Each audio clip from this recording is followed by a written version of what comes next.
Welcome to the Pewtercast. This is our Buck in the News show for September the 28th as we head into the Chicago Bears game number 4 of the 2018 season. I am Brent Allen, your host, joined as always by my co-host, Wren. Quick pick, Daxed. Wren, how's it going, my friend? Fine, thank you. I pulled a blender. I hope Cheryl doesn't listen to this, but she asked me to get lottery tickets earlier today. I'm like, yeah, no problem. And then we're going probably, we would have gone about 3 hours earlier than we normally go. And, Brent's like, hey, I sent you the link. We can go early. I'm like, yeah, no problem. And as soon as I was getting ready to jump on at 7:30, now it's 8, I remember that I hadn't got those lottery tickets yet. So we are a half hour late because I sat down and said, hey, Brent, guess what? I got to go to the store. We're a half hour late to be 3 hours early. We're doing okay. But you know what that means, Wren, is we now set ourselves up for a 3.5 hour show. So let's not do that. Let's not do that.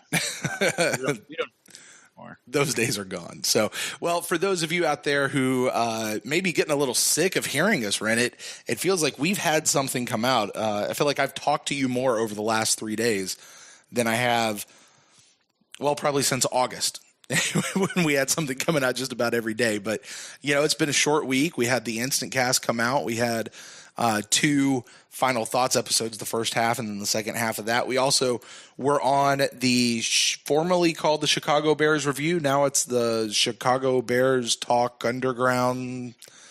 Something with Underground. Yeah, something like that. Bears Talk Underground, I think, is the name of the podcast. Our friend Larry over there, we've been on his show a couple of times previewing the Buccaneers games.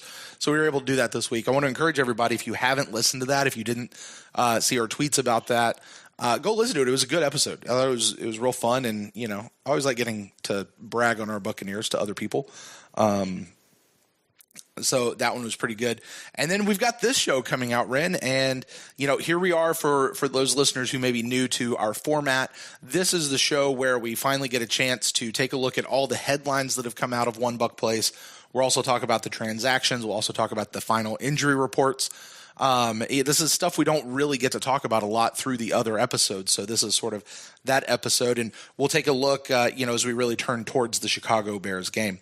Well, with that, Wren, why don't we go ahead and jump in? We always start with transactions. We had a couple this week, coming off of last week where we had none. I think the big one that everybody probably is aware of by now, the Buccaneers activated quarterback Jameis Winston from the suspension list, I guess is what he was on. And we released Freddie Martino, wide receiver veteran, actually, I guess, with the franchise. He's been around for a long time, made the 53-man roster. He's been active in all 3 games so far. Played a lot of special teams. I think they threw to him once, maybe twice. Yeah. I know they threw to him once for sure on the goal line. Yeah. He didn't catch it. Yeah, I think he's had a couple of special teams things as well. We've also had Justin Watson, our draft pick this year, who has been inactive the last 3 games. And we'll get to talking about our inactives a little bit later, but I anticipate seeing that changed come this game. But Freddie Martino, no longer on the team. I don't know that he has any practice squad eligibility, Wren, at this point. I don't think so. Yeah. No. Yeah. Well, first we got to talk about, how you called that like 3 weeks ago. We know you did. We brought it up on one of our shows, and you said Freddie Martino. At the time you brought it up, I said I don't care. Like, let's wait till we get to the week of it. And then I know you went on Locked On Bucs and said that they were cutting Justin Watson, which was ridiculous, but not nearly as ridiculous as David Harrison, who said they were going to cut Alex Kappa. Right. So, bam, David, take that. I'm glad. When I heard that, I was like, I had to stop the pod and go smoke a cigarette to make sure I didn't tweet at you guys like, you bunch of morons. But so I'm glad those didn't come. I mean, the reasoning was, I guess you could follow the reasoning. It just wasn't going to happen. Here's what I didn't say in that moment. So, David, if you're listening, here's the addendum to what I would have said there. Buccaneers only keep nine offensive linemen. I don't care what spot you're drafted in or not drafted in or how long you've been with the team, because that conversation was about, do you keep Michael Leake here? Do you keep Alex Kappa? Right. Bucs keep 9 linemen. And we're not going to get rid of Kappa and promote somebody else from the practice squad to the active roster. Kappa is just going to be inactive for the games. He's still on the active roster, though. So that is the thing I didn't bring up then. But, I remember when he said that, I was like, okay, that's your show. I'm not going to argue with you on it, but okay. Or is Kappa going to be inactive anymore? That's a good question. Benedict has not looked good these past couple of games. No. So, like you said, we'll get to that. But I just wanted to bring that up that, that you said it first from anybody that I've heard. I haven't really heard any of the big media outlets even try to answer that question. Yeah, and the only reason why I kind of paused on that, I might have, because I've had this in my brain for a long time that I thought Freddie Martino was going to get, like way back when we were doing our 53-man roster predictions and stuff, that in my head, I don't know if I ever verbalized it, but Martino was going to make the squad, but he would be the guy released when Jameis comes back. I think that was the episode. Yeah, for the 53-man roster. Yeah. Yeah. So like I said, like 3 weeks ago, I believe that's what you said. Was that only 3 weeks ago? Yeah. Wow. Okay. All right. Lots of shows. Feels like longer. Yeah. It's a season, 4 shows a week, man. I know. It feels like last year, like maybe even last season. But yeah, and I was in the camp where if it depends on how many wide receivers the Bucs were going to keep. They ended up keeping 6. If they were going to keep 5, I was picking Watson over Martino. So, but I have to tell you, I was a little afraid that my boy Will Clark, since they already cut him once and then brought him back, might have been the other guy that was going to be a casualty there. But since all the injuries along the defensive line with Beau Allen and we're not, Vea hasn't played yet, looking good, but we don't know. And then of course Unrein, and Spence is not even really a member of the team anymore. They've moved Golston inside. Inside. So if I think that defensive line is at full strength, it might have been Will Clark, but right now they need him. So, maybe you see Martino come back, but I think it's Justin Watson time. Like you said, we'll get into it as far as active day, number 5 wide receiver. Yeah, Martino is one of those guys, and I put him in that same camp of Dante Dye, Bernard Reedy, those kind of guys. You get into the season and something happens, there's an injury, this is the guy that you call. You put somebody else on IR, this is the guy you call back. And, because he's familiar with the system, he knows what's going on, he knows what it is to be in Tampa.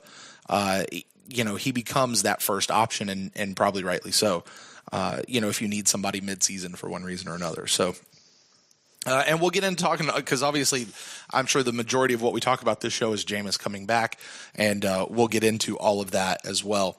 A couple of other transactions, and these actually kind of go side by side. We signed cornerback Marco Myers, who was with us during camp, to the practice squad, and we released a guy that I actually don't remember us even signing, because I've never heard this name before, at least in relations to the Bucs. Cornerback Jeff Richards. Released him. Yeah, I don't remember. Brought back Marco Myers. Did Marco Myers, was he injury settlement or something? No, we just cut him. Okay. He might have been injury settlement, but it was like, he got hurt preseason game 2. Here's a check. Like, you're probably not going to make the team anyway. Right. Here's a check. We're going to open up your 90-man roster spot for somebody that at least can get us, practice time or scout team time or something. Right. But he's a local kid. Went to he's part of the Lakeland Fire. Okay. I think it's a Southeast University over there in Lakeland, but they just started a football program. He was the guy that was like they did. I didn't know that. The first he was the first recruiting class ever for these guys. So I won't say obviously, but it's a pretty safe bet that he's the only Lakeland Fire person in the NFL, and probably the first Lakeland Fire person in the NFL. So he was a local kid, so it was good to see him come back. He got a little burn at the beginning of training camp, but mostly because of where he went to school more than what he was doing on the field. But, yeah, he's back. So he's back. And then the other one, we placed Chris Conte on IR, got injured a couple of games ago, I believe it was, had a knee injury. The story is that he went out and played injured, and of course we all remember the big stiff arm from the Steelers game, which just looked vicious. He actually had a couple of them in that game, but there was that one that was just so public within, I mean, it wasn't 5 minutes. There was already GIFs or GIFs or however you say it of that floating around on social media. Right. But we placed him on IR. He will probably be done for the season. But we have they're talking about bringing him back. Like, are possibly. they? Are they? They're possibly because you get to bring back two. Right.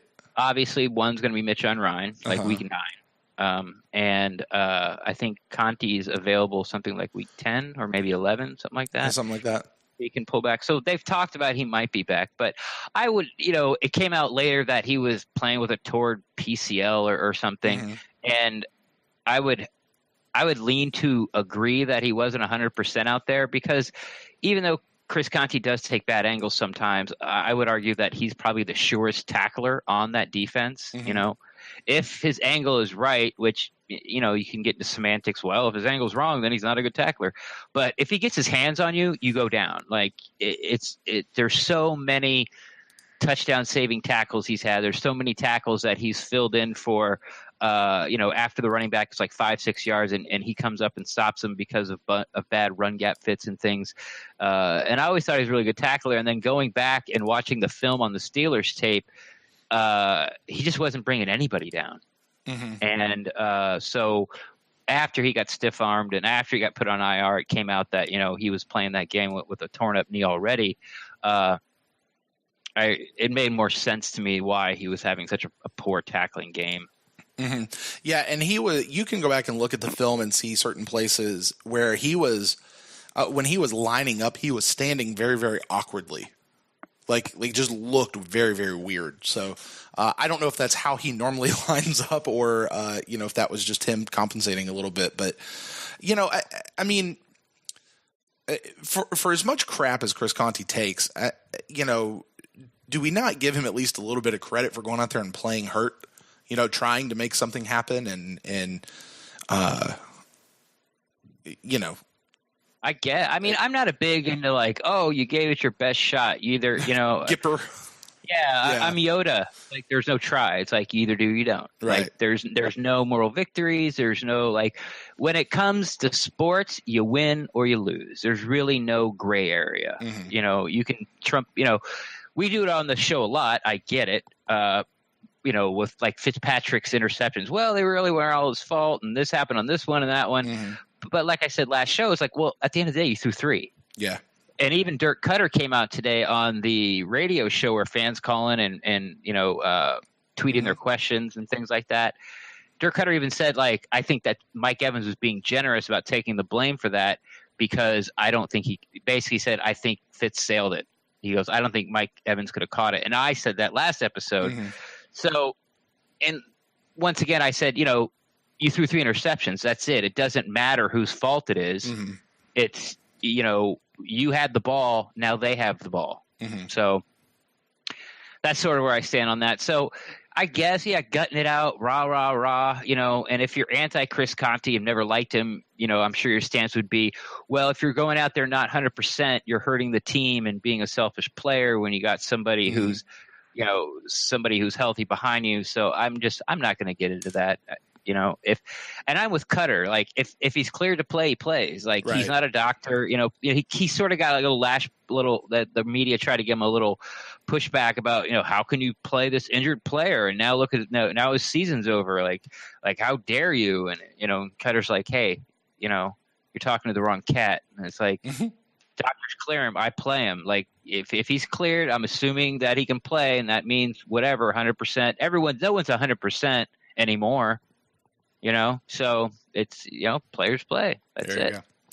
All right. Well, let's talk about the guy that the Buccaneers brought in to replace him, safety Andrew Adams. Wren, what can you tell us about this guy?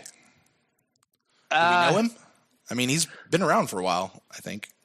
Yeah, he's played 2 years in the Giants system, has a bunch of starts, has some nice numbers as far as like pass breakups and interceptions, and you kind of look at his numbers and wonder why the Giants let him go. He missed. He was one of a final cut casualty of the Giants this year. He comes out of Connecticut, which has produced some of the best DBs that the league has seen in the past, handful of years. So I would like to know who that coach is. So it's a cornerback. It's a safety that's walking the street, which isn't. It's hard to say that he can't play because he's walking the street, because in the safety positions, Eric Reed, who was a Pro Bowler, was walking the streets till a couple days ago. So it depends on how fast he can catch up from his stats, which is just box score scouting. I would say he's better than Isaiah Johnson, but it all depends on how fast he can catch up and get the system down and get in there. But he's, Whitehead is on the injury report as well. So I would expect him probably to get maybe a little burn in this Chicago game. But I think he'll probably be a big piece. He's going to be active because they activate 4 safeties, and that's all we have. Right. So, he's going to have a helmet, so you might see him out there. Maybe you only see him on special teams. He might replace Jaquiz Rogers. And we'll talk about that coming up very, very soon. For anyone who doesn't know, I'm staring at it right now. He's 25 years old. This will be his third year in the league. Third year in the league. He's got, as of the end of last year, so at the end of his second year, he had 80 tackles, 1 forced fumble, 7 pass breakups, and 1 interception. So, he does have a little bit of time. He does have a little bit of production under his belt. So, we'll see what happens. I think certainly, I'm not expecting anything huge out of him. If he can just kind of hold it down, Justin Evans is still certainly our guy back there. And we'll see about Whitehead. Certainly, as you mentioned, he is on the injury report, and we'll talk about that here in just a few minutes. So, all right, Wren, well, that is going to do it for the transactions. Why don't we jump over, take a look at some of the headlines came out of Buccaneers. I feel like we should have like a, despite our music conversation earlier this week, I feel like we should have like a bump, like an intro. Like, let's go and talk about the headlines. Dun-dun-dun, dun-dun-dun. I think we should play like a 2-minute instrumental. Ooh, in between. I'm voting for the Knight Rider theme. Ooh, the TV show. We'll just do different show tunes for 2 minutes. I'm sorry. All right, headlines. Let's go ahead. We're not going to bury the lead. The biggest headline of the week: Jameis Winston is back. Lots of stuff surrounding this. We already talked about Freddie Martino being released as a result of that. But there was a press conference. Obviously, we got nothing from practice. Coach Cutter is keeping it very, very hush-hush as far as who is going to be the starting quarterback. He's like, basically, you'll find out. I don't even know if you'll find out at noon. I don't know how much can be shown in warm-ups. They'll both be active. Right. They're both going to be active. They'll both be out there warming up. So who lines up under center, I think will be the, how far do you think, when will we know? Because there is something to like, hey, some people have Ryan Fitzpatrick starting and some people have Jameis Winston on their bench, i.e. me, for fantasy football. So, not that Cutter owes us that info, but, I think the league will make him. The NFL likes to make money. They make money on fantasy. I would say that it'll come out. It'll come out probably as soon as the NFL pregame shows come out, like on Fox or whatever. I think they'll know. I think it'll be put out there. And is that one of those things that they talk about? Like how the NFL people, they have their little meeting with the coach and with the players and that kind of stuff. And it seems like sometimes they get information there that the local media doesn't get and that Cutter has kept under his hat the entire time. You think that might be when we find out? Maybe. It might be there, or Cutter might have to. It might be some NFL rule where he has to. And it's not, and let's make no bones about it, it's not because of fantasy. It's really because of betting. Yeah. Is what it is. And for the amount of money the NFL makes on fantasy football, which I'm sure is a lot, but it's nothing compared to what they make from people betting on it. It's that's what it's all about. It's not going to be this big secret where the first time the Bucs hit the ball and everyone's waiting to see who runs out of the, comes out off the sidelines and go in there. So, but this is, this goes back to our conversations earlier this year of that little teeny tiny competitive advantage. I mean, the Bears do not know who the Buccaneers are going to be starting, if it's Jameis or Fitzpatrick. And, if I was in the Bears locker room, or at least their media room, that'd be the question I'd be asking. Hey, how are you preparing this week? Are you preparing for Jameis? Are you preparing for Fitzpatrick? How are you preparing for both? Can they downplay it? It's the same offense they're running with the quarterback at it. Yeah, they could sort of do a little bit different things. The only main difference is Jameis is a little stronger in the pocket.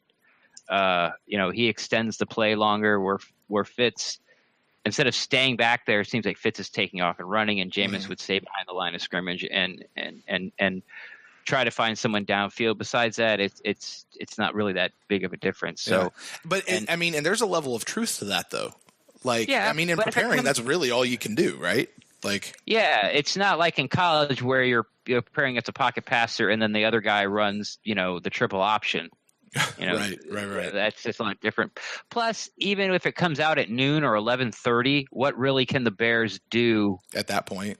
Yeah. An hour and a half. What are they going to do? Change their whole defensive scheme? It's not really that big of a deal, I don't think, and the Bears will downplay it. Now, if Jameis comes in, if Jameis is a surprise starter, because everyone has pretty much said, the guys in the know have said, is that your opinion? It's a very informed opinion that Fitzpatrick is playing. Like they don't want to come straight out and say it because they sort of don't want to undercut what Cutter's trying to do.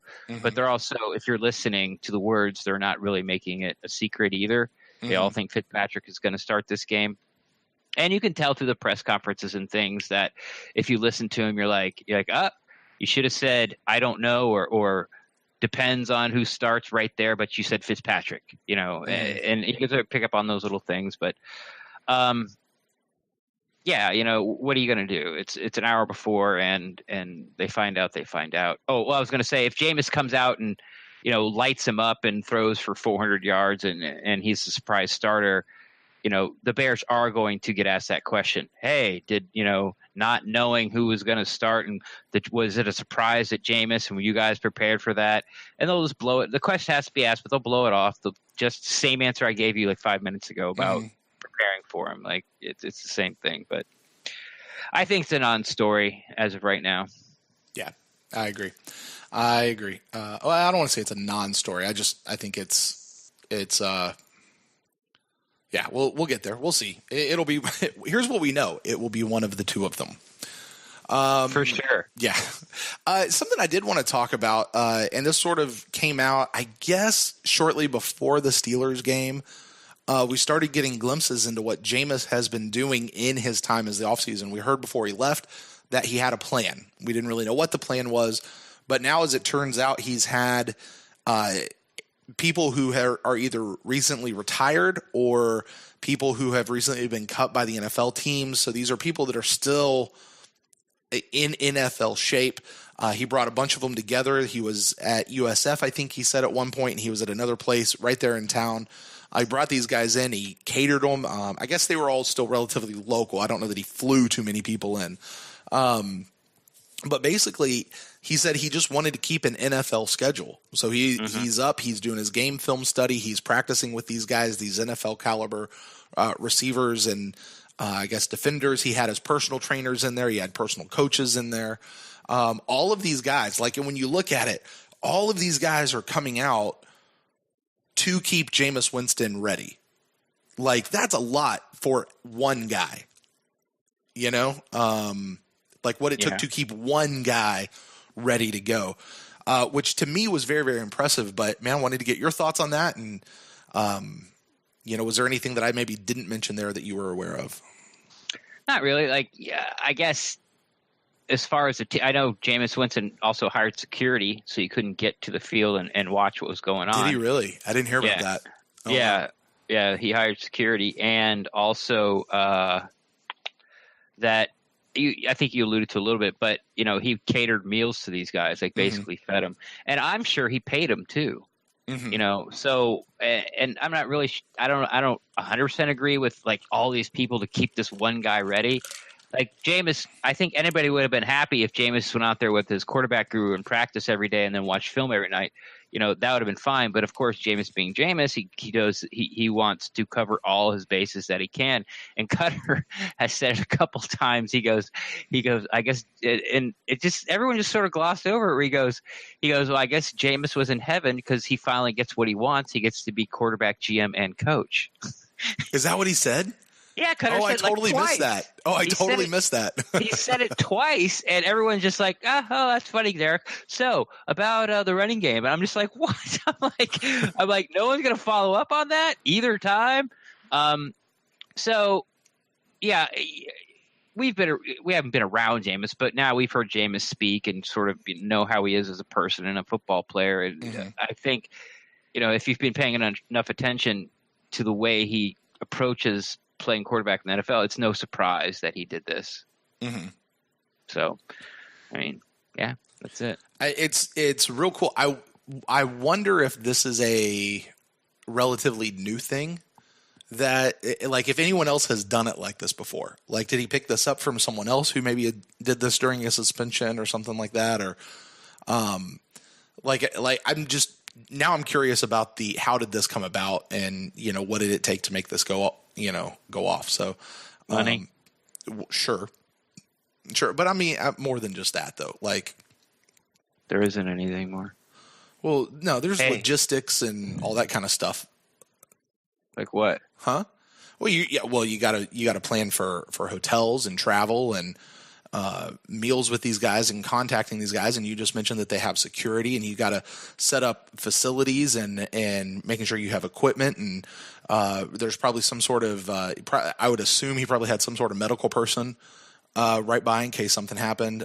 So there's stuff going around. I just as a logistics person, as a production person, I'm just curious. But more than that, of just I want to know where the idea came from. How did, because that's a high level thing. It seems like. Yeah, it would above and beyond for sure. But I guess you'd have to think like what starting quarterback has been suspended. Brady. Like normally it's because I think about Brady actually is who I'm thinking about right now. Brady, what he do, or Roethlisberger. I guess it feels like a decade ago. I'm not really sure how long it was, but it feels like a decade ago with Ben Roethlisberger when he got suspended. So yeah, we have to see, what they did. I'm sure Tom did a bunch of stuff too, or maybe that's where Jameis got the idea. Maybe that's what he was asking Tom in the tunnel after the Patriots game. He's like, "Hey, this might come out soon, and how'd you handle that?" Yeah. So the first thing I should do is not break my phone, right? Okay. After that.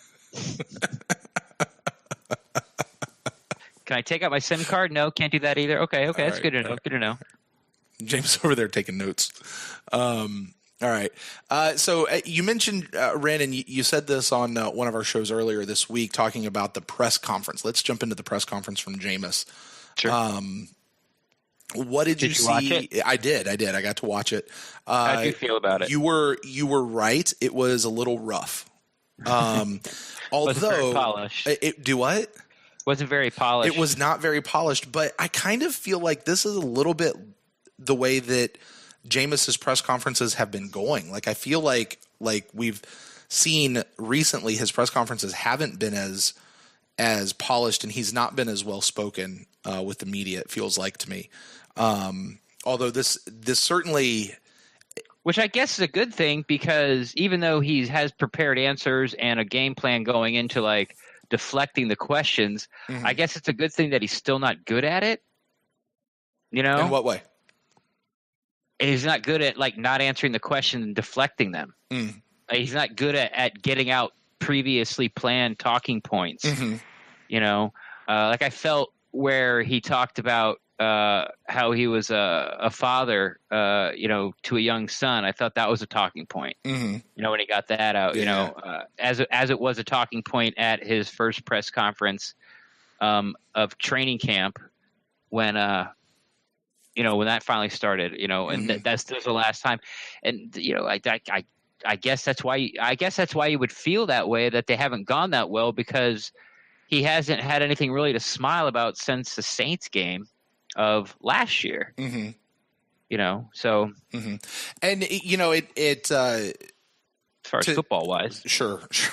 And there was a real, what I felt from a press conference standpoint, they kept going back to him about, well, how are you going to feel if Fitz gets in there? Do you feel like Fitz has earned that starting spot? Like, they kept going back to that, and Jameis kept deflecting it. And he eventually got to a point where he just basically said, he's like, look, guys, this is my first day back. I just want to enjoy being back.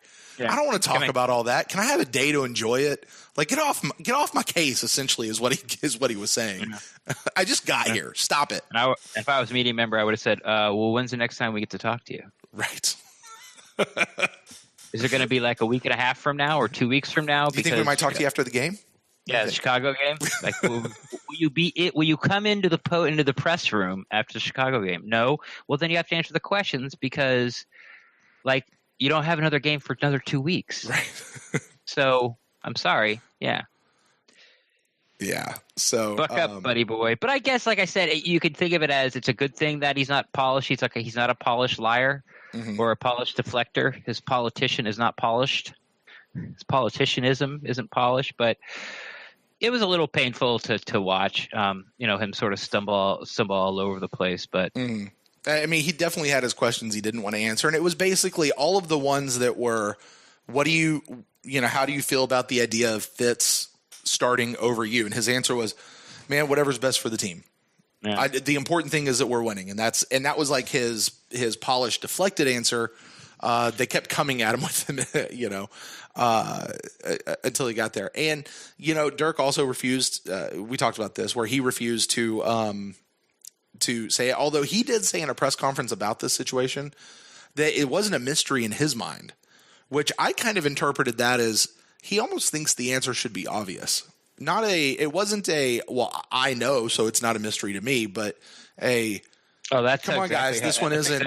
That's exactly how I took it. Is that how you? I thought, I figured you and I would probably take it two different ways. Yeah, I definitely took it as Jenna Lane asked the question, "How long are you going to keep this a mystery?" And he's like, "It's not a mystery to me. Like, I don't know what the hell you're talking about." See, I know what's going on. What mystery? Right. And it's one of those things where you have to learn to phrase your question properly. It's. I think the only where he said it's not a mystery in my mind, which is why I kind of sit there and going, I wonder if he thinks it really should just be that obvious. Anyway, we'll definitely see Jameis, but Jameis is back, so we'll get to the other side of this game on Chicago, and we've got a whole bye week to talk about more. I tell you what, if Jameis doesn't start this game or he doesn't come in halfway through the game and take over the job, we'll probably, and I'm not just saying us here at the Pewtercast, right? I'm saying the Buccaneers talking circles out there. Oh God! And if for Fitz goes 2 out weeks, it throws somewhere between 300 and 400 yards, and somewhere between 3 or 4 touchdowns, and they win like by 10 plus points. It's another 2 weeks of this, man. It's the same thing. You play the hot hand, you play quarterback. Right. It's like almost as a fan, I want the game to be like 10-7, Bucs win. And Fitzpatrick throws like 3 interceptions. But the offensive line plays really well. Yeah. So he has all the time in the world. Right. Yeah, just all terrible, right. just terrible decisions by Fitzpatrick. Right. And it's not that I want to see Fitzpatrick fail. It's just we all know sometime this year Jameis is going to get in and play. It's just going to happen. Is it becoming that whole Dalvin Cook getting drafted thing? Like I just want it to end. I just go ahead and somebody draft him so we can stop talking about it. Yeah. Is it that thing? Yeah. I haven't heard a lot of Dalvin Cook people on Twitter lately. Like, he's having not a great year. Dude, he had two yards a carry last night, and he's averaging right around 3 yards a carry. Like, he's not having he's not having a stellar year, No. So, where's all those Dalvin Cook people on Twitter? Well, they've become Rojo people, so. No, they've become Derwin James people. Or Derwin James people. Yeah, there you go.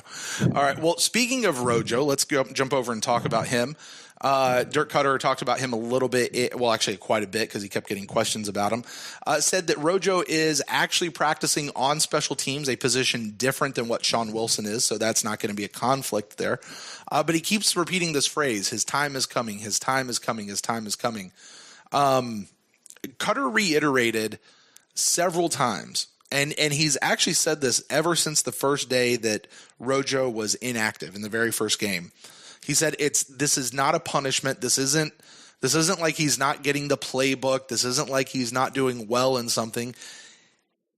He keeps going back to the 46 guys. And of the 46 guys, there's only so many positions available, and we don't need – and I think we would say this. We don't need 4 active running backs. It's for whatever reason he felt, I guess, Jacquizz Rodgers brought more to the table than Rojo as far as giving them the best chance to win.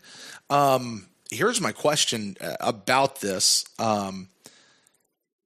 Is this something that we believe Cutter on? Because he has stayed true to this refrain of it's not that Rojo isn't getting the playbook. It's not that he's not it's not that he's doing anything wrong or he's doing anything bad, because what I keep seeing on social media, and yes, it's on Facebook, Wren, is people talking about since Rojo's not getting the playbook, since he's not understanding the playbook, since he's not able to do this, since he's not doing this. And I'm like, maybe you're hearing Huh? Yeah, where did you see that? Yeah, where did you read that? Who said that? Like, where did you get that information from? Yeah, well, those are the posts that I usually give like just a face palm as the response. So, but I have seen those. So my question being, what do we really think is the deal with Rojo? And I guess we can possibly go ahead and talk about it a little bit now. Well, maybe not. We'll save that. But what do you think? What do you think's the deal with Rojo? I am going to talk about it now. I think he plays. I think he plays this week. You do? I think Peyton Barber, the difference between Peyton Barber and Jacquizz Rodgers in blitz pickup was negligible. I think Peyton Barber is just as good as him, and the amount of touches that Rodgers is getting, he's not really doing anything with them. Okay. Now hold on. Let me clarify something with you here. Sure. Is this what you think should happen or what you think will happen? Both. Okay. Both. And I think it has to do with, like, I know Cutter, he even talked about today on his radio show, was like, we're not running the ball enough. So we might get one more week of Rodgers and get a heavy dose of the running game, the Chicago game, before he's finally, because once Cutter made a decision, you really got to sort of super duper prove it to change his mind. Mm-hmm. Like Doug Martin, till he finally went to Peyton Barber at the end of last year. This might be the last hurrah. But I think that there's enough people around Cutter now to have enough sway that he's just not going to veto it. And those touches that Rodgers is getting, I think they should go to Ronald Jones because he can do more with them. He's your second. You guys, like I've said the past couple, you got to get the kid a helmet, man. Just see what he can do. Okay, he only touches the ball 3 times a game. Well, okay, so what? But I like the odds of him making something out of those 3 touches more than I like with Jacquizz Rodgers. There's nothing that Jacquizz Rodgers brings to the team now. Not week 1, I understood. Week 2, I understood. Week 3, I understood until the end of the game, and now I'm like, that's it. There's nothing that he's bringing to the team. That pass protection can't be enough just to keep you active, because everything else from his game is not worthy of touching the ball in the NFL. He's one of the best football players in the world, but it's just a wasted down when you get him the ball. It just is. And I think with Ronald Jones, it may not be, but we have to find out. Put him in, give him a helmet, see what happens. And if you don't want him to pass protect, don't put him in on 3rd down. Don't put him in on 2nd and long. Yeah, I agree with you. In terms of this is what I think should happen. And I am not one of those people who sit back and say that Rojo should have been active since day 1. He should be our lead running back. We should go to him and all of that. Like, I understand why Jacquizz was the guy who was active. I understand why you would inactivate a fourth running back who I understand why you'd activate a Sean Wilson over a Rojo, Right. particularly for the special teams contributions, although, we've not been doing a lot with kickoff returns. Most everything we keep taking a knee for. Which that's not Sean Wilson's fault. It just, I understand that, but I'm with you on watching through, like, as I got through that Steelers game, I started kind of saying the same thing of, okay, I think it's time to start bringing out Rojo. Now, where I'm going to disagree with you is I don't think that that's what they're going to do. And we can talk. And I feel like Cutter is still going to stick with Jacquizz Rodgers. I hope that I'm wrong. I really do. But I hope that I have you're a right. scenario where we'll make all of us happy. All right, do it. No, well, wait, before you get there. Okay. That's for later. Okay. Well, here's the reason why I kind of sit back and I say, I think Cutter's kind of hanging on to this Jacquizz Rodgers thing, because in one of the press conferences, they did talk to him about what's it take for somebody to make the jump from inactive to active squad guy like that. And he's like, that's hard. Practice. Yeah. And he basically said it's hard. He's like, that's what preseason and training camp is for. And if you don't do it, then he's like, ask Ryan Griffin, you're probably not going to do it. So I that's the only thing that makes me kind of sit back and go, I don't know. Because other than that, everything that Cutter's saying lends us to this idea that Rojo is coming. He keeps saying his time is coming, his time is coming, his time is coming. So we'll see. All right, well, let's move over to talking about the other side of the ball. We talked a little bit earlier that Chris Conte went out, which, by the way, Chris Conte, a.k.a. the White Unicorn, he came out and unretired from Twitter, I guess. I think his last tweet was like back in 2016 or something like that. But he sent out a tweet during this past Thursday night game. He said, man, I hope somebody gets stiff-armed, which made a lot of people laugh. A lot of people retweeted it. I just thought it was funny. I think it might have been the best tweet from a Buccaneer since Connor Barth, who wasn't even a Buccaneer at the time, said it was Kyle Brinza, if you remember that name, had missed a kick like for the fourth kick in a game. And he tweeted out, he said, I'm available for the right price. It's just good to see that something that it's good to see him in good spirits.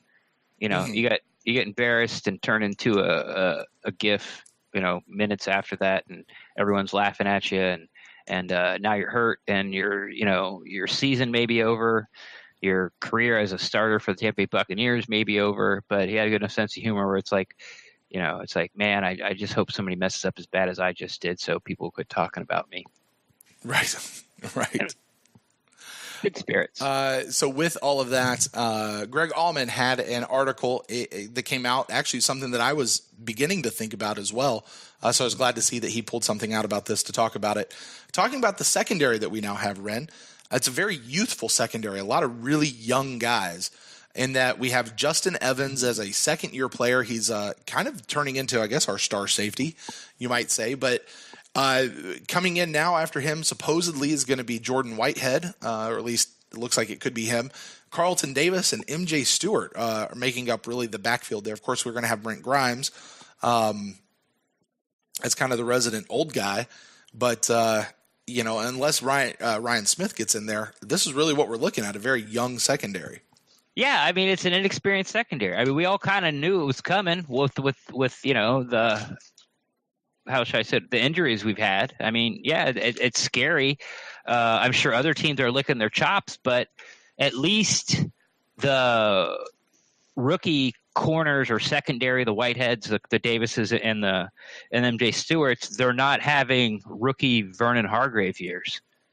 Now, if they're having rookie VH3 years, I would say we weren't going to win another game. But we'll see how it goes. And a good thing for them, I guess, is that we're playing a team that's not very explosive on offense.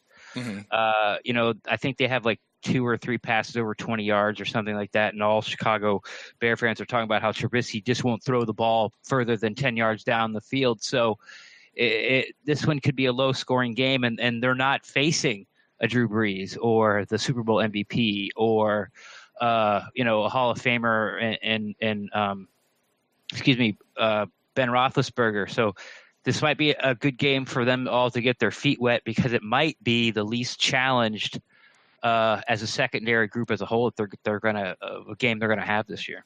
Mm-hmm. It certainly could be interesting, because I've got to tell you, like with Davis and MJ Stewart, especially, haven't really seen a ton out of Jordan Whitehead yet. But with those two guys who we have seen a little bit more, I've been less than impressed with those guys. Now, I go, okay, they're rookies. They're facing Drew Brees. They're facing Ben Roethlisberger. They're facing some of these guys. I give them that, but they've been holding their own. But I don't think it's been necessarily a shock the world lockdown type situation so far. So but those are also really good, really, really, some of the best quarterbacks, Hall of Fame type quarterbacks in the league right now. So, moving into this, it should be interesting to see how they respond to what could be a less than formidable offense. But I'm glad for them to the secondary has been the place that has been the biggest, I think, question mark for me now almost 2 years in a row. And Light has fixed it. I mean, he drafted three of these guys are draft picks from this year. Yeah. Right. So he's doing what he can to restock the secondary, to work on the secondary. But, on some level you just go, hey, these are a bunch of rookies, so they're going to do what they're going to do. So I'm excited to see this group. I'm excited to see them grow. If they don't lock it down, I don't want to say that it's okay and that I forgive them and I'm just going to pat them on the back, but kind of understand, but we'll see. Especially given the fact that, and I guess we'll make a transition here, Wren, to talk about the injury report. All right. The Bears, they're starting wide receiver Anthony Miller is out for this game, along with Prince Amukamara, who's a starting cornerback, and then Marcus Cooper Sr., who also is a cornerback, but I don't think he's one of their starters. Those are their three guys who are out for the game. Those are the only guys listed on their injury report. So a starting corner and a starting wide receiver out for the Bears seems like that could bode well for the Buccaneers.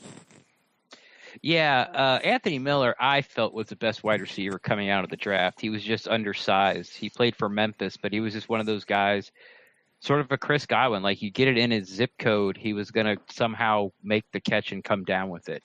Mm-hmm. And I don't know if he was the Bears' leading wide receiver as far as yards and catches or targets, but, because they went out in the offseason and tried to really bolster that wide receiving core. But he's definitely a big piece of the offense. More of a slot guy, I would say. Prince Akamora, I believe it's pronounced. He's a pretty good corner as far as the Chicago Bears are concerned. And if I was a Bear fan, that's just really bad news. Mm-hmm. Especially going up against our offense. Exactly. Yeah. It kind of falls back to what we were just talking about last subject, where if we were a Bucs fan, and we are Bucs fans, but if we're going up against Drew Brees this week and you got these three rookies in the secondary, like, oh, Jesus, like, we're going to have to outscore these guys. Luckily, we have a shot at it. But as a Bears fan, you're going, oh, God, our best corner's down. We're going to have to outscore these guys. But, hey, guess what? We can't. Mm-hmm. So this game is going to be all put on the pass rush, the 3-4 pass rush from Chicago Bears. If the Bucs can fix those mental errors and mistakes that they had against the Steelers, that seemed that they picked it up a lot better in the second half. The Steelers did get some pressure in the second half, but nothing like they did in that second quarter and made just Fitzpatrick melt down, mm-hmm. which is something we really didn't talk about. I think some of those interceptions can be traced to Fitzpatrick just wanting to get rid of the ball because he was tired of getting hammered, and led to some of those interceptions. But, the Bears have to get the pressure on, and I'm just going to say Fitzpatrick because that's who I think is starting. And if they don't, it could be a long day, for that Bears secondary. And it probably will be a long day for the Bears secondary no matter what happens. Mm-hmm. So I think the Bucs, I think this is going to be a pretty easily won game for the Bucs. You think so? I think it's going to be very physical from the Bears' defensive side, but I just don't think they have the players besides their front, I guess front five, because it's a 3-4 defense, that can really hang with the Buccaneers. There's just going to be mismatches everywhere, and Fitzpatrick's not going to get sacked and hit every time he drops back. Our offensive line is just not that bad. Mm-hmm. And you give him any amount of time, I think there's just going to be guys running open all over the place. Yeah, and I said this on the Chicago Bears review or whatever he calls that podcast now. Underground. The Underground, yeah, Talk Underground. To me, this game, like most games, is going to come down to the trenches. And if their defensive line, which is pretty stout, can get in and can disrupt the pass and can hurry up, and I agree with you, it'll probably be Fitzpatrick, regardless of my personal opinion on that matter. If it's going to be if they can get in there and disrupt him and they can get the passing game off, then I think the Bears might have a chance. Less so now with these guys being out, but I don't think they're going to do that, though. I don't think they're going to do it I don't think they're going to disrupt the pass rush so much so that the Bucs still don't hang a bunch of points on them. I think this will be a high-scoring game for the Buccaneers. Probably not for the Bears, just given. It better not be. Yeah. So if it is, then we're in serious trouble. Yeah, and I anticipate this to be probably, as you said, a pretty easily won, as much as a game can be easily won in the NFL. Right. A fairly easily won. I expect it to be a fairly lopsided score. Though honestly, I expected last week to be a little bit more of a lopsided score, to be honest with you, and I was way wrong about that. So, but I do expect this one to be a little bit of a lopsided score, and that we will spend the next 2 weeks continuing this conversation about whether it's Jameis or Fitzpatrick when we go into Atlanta after the bye week. So, we'll see there. But that's enough about the Bears. Let's talk about our Buccaneers on the injury report. Final one for the week. Beau Allen did not participate in practice all week. He is still injured with a foot, and he will be out for the game. We had DeMar Dotson, Gerald McCoy, and Isaiah Johnson all on the injury report, but they were all full participation by today. And they're all listed as going. So no problem there. Isaiah Johnson, ran into a brick wall. Like, literally. Ran into a brick wall. It's cement. It is a cement wall. Not brick. Cement bricks. Anyway. No. However, on the injury report, we have 4 guys. Carlton Davis and Jordan Whitehead from that secondary, both now listed as questionable. They were limited in today's practice. Carlton Davis was a late addition today, was not on the injury report at all earlier this week, but he is listed out with a groin. And Jordan Whitehead is listed with a new injury of a hamstring, and he was also limited participation, though he was full earlier this week. Also adding to that is Marcus Williams, that guy that we signed a couple of weeks ago. He was out last week, I think he was. I think he was on the inactive list with a hamstring injury. He was at full participation today, though, but though he is still listed as questionable. And Vita Vea is listed as questionable, and he was finally at full participation today. His first full participation practice with pads on. Yeah. So his time's coming. His time's coming. Him and Rojo, his time's coming. I don't know about you, but the idea, Carlton Davis and Jordan Whitehead, I don't want to say it worries me, but I look at that and go, we were kind of counting on those 2 guys. I find it worrisome because, one, Carlton Davis is a Friday injury, and it's a groin. Uh-huh. Now, he's younger, and at least he's not listed as out, but it might be a wait and see. I base which we're going to get to, my inactive list on Whitehead and Davis playing. Okay. But it could totally get flipped on its head if those guys don't, obviously. So I'm hoping for the best. I'm just sort of betting on that they're young and they're going to play through it. Let's play the what if game, though, for this particular part. So if they are out, Davis being an outside corner, right. Whitehead. Yeah, Whitehead being a safety. So if Davis is it's Ryan Smith, and if Whitehead is out, you said Isaiah Johnson. I just don't think. Oh God, what's his name? Andrew Adams. I always want to call him Apple for some reason. Andrew Adams. Yeah, you're right. Now, if this was a week or two, I might change my mind. But as with he's only been in camp for a couple of days, what they can do. But once again, hey, we're facing Mitch Trubisky. If you're 20 yards downfield, you're probably not going to get thrown at anyway. Make him play single high. Now, I mean, is there something, because he comes from the Giants, right? Yeah. And the Giants are in the same division as the Bears? No. No, they're not? No. No. Okay. No. You might want to cut that out of the pod. Probably. Okay. So then that whole line is completely negated. So forget that. Are they not? No, they're in the NFC East. The Bears are in the NFC North. Yeah, you're right. Okay. I know I'm right. You think that Andrew Adams probably will not go just based on the length of time he's been? I don't think he'll start. He may have to go. Yeah. And they might want to get him in there. Like if the Bucs get off to a big lead or something, may want to get him in there to get some experience or, spell Johnson. I don't think Justin Evans is coming off the field at all. Like it doesn't matter. Like rub some dirt on it. I don't care. You only got 4 fingers. Like you gotta play. Right. So I'm not betting against that he's not going to go. He probably doesn't go if Whitehead ends up being able to go and go all game, like doesn't get injured somewhere in the game. But if Whitehead doesn't go, which is what we're playing, the what if game, I would expect Andrews get some snaps. Okay. All right. Well, why don't we go ahead and then move over to our inactives list, Wren? We know that Beau Allen is out. We need 6 more guys. This is the first time we haven't had at least 3 people listed out on an injury report. So who else you got for us? Predictive inactives for the game. Well, as we know, they're going to carry 7 offensive linemen. So once again, this week for the 4th year in a row, Litke and Kappa.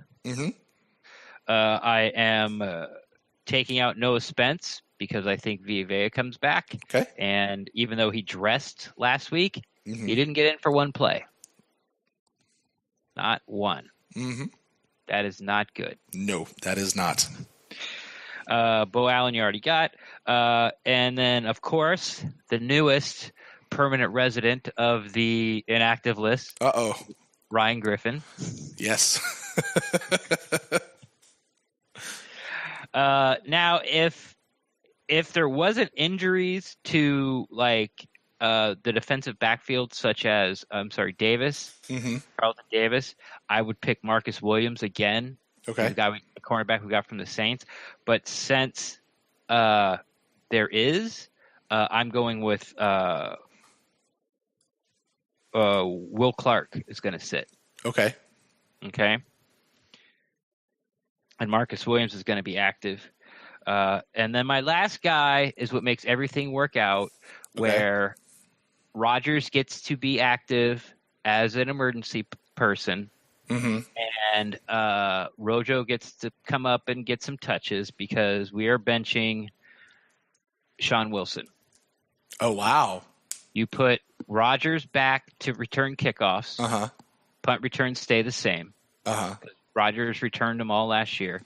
Where Rodgers was as the up man, you know, basically what I'm saying is Justin Watson is now playing. Right. And whoever Martino played on special teams, that's what Justin Watson's doing. Right. All you have to do is find a spot for an up back to block for Rodgers. Which could be, well, it's not Rojo. Well, it could be Rojo. If he can't pick up the blitz, they're not going to have him as like, you know, like. Well, they said that he was practicing on special teams, trying to do some special team stuff. What other? I guess there's a bunch of other spots. They could put Rojo back there and have him return kickoffs, and then just keep Rodgers as the up man.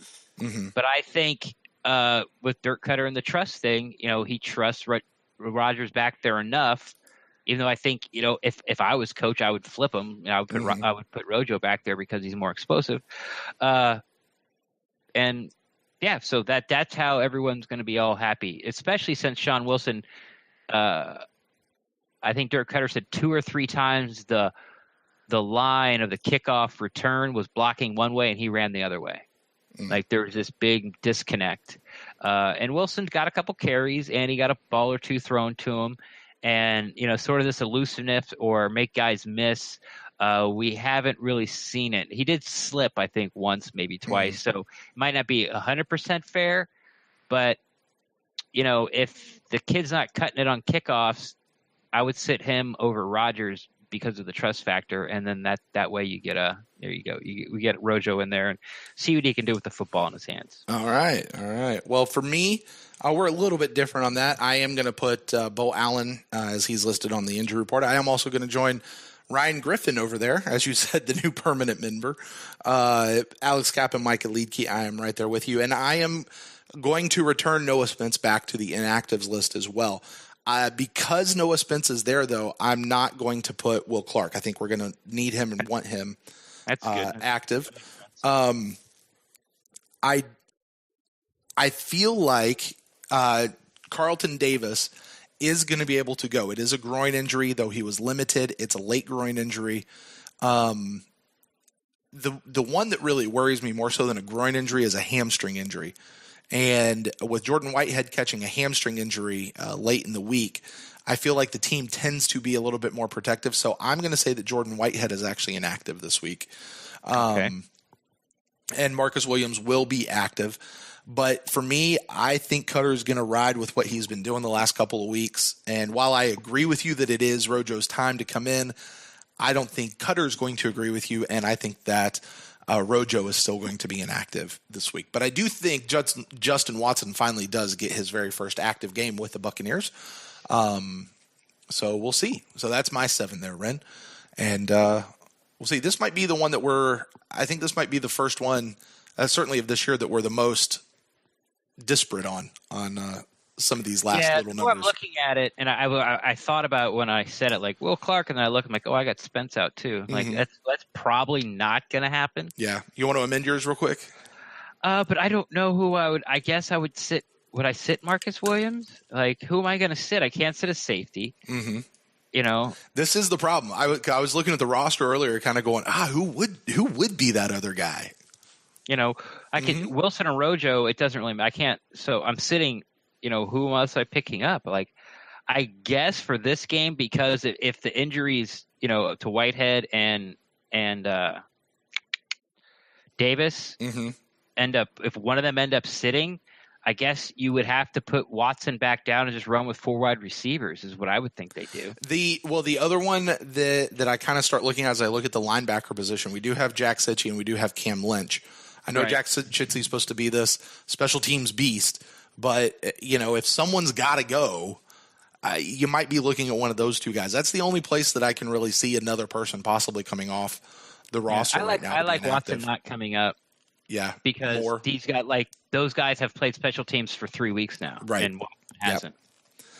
You got a point. And it's really at that point you just have the question of who fills in for Martino's spot, which somebody can, right? So, all right, folks. Well, that is going to do it for our Buck in the News show. The next time we talk to you will be after the Bears game on Sunday night, 9 o'clock, 10 o'clock. We haven't talked about it. Stay tuned to our Twitter account. We'll figure that out for you guys. But that will go live. We'll be on youtube.com/thepewtercast or over at mixler.com/pewtercast. You go over there right now, subscribe, click the little icons to be notified when we go live. That way we'll be there as soon as we go live. But you can listen to us in either place for the instant cast. And, of course, we'll be back with our final thoughts episodes next week. You guys go ahead, keep sending in those emails to thepewtercast@gmail.com. We'll get to read those. I want to say thank you to our patrons. Without you guys, much of this would not be possible. So thanks to you guys as well. If you want to find out more about becoming a patron of the show, support the show, you can find that out over at patreon.com/thepewtercast. Wren, why don't you tell the people out there where they can find you on the internet?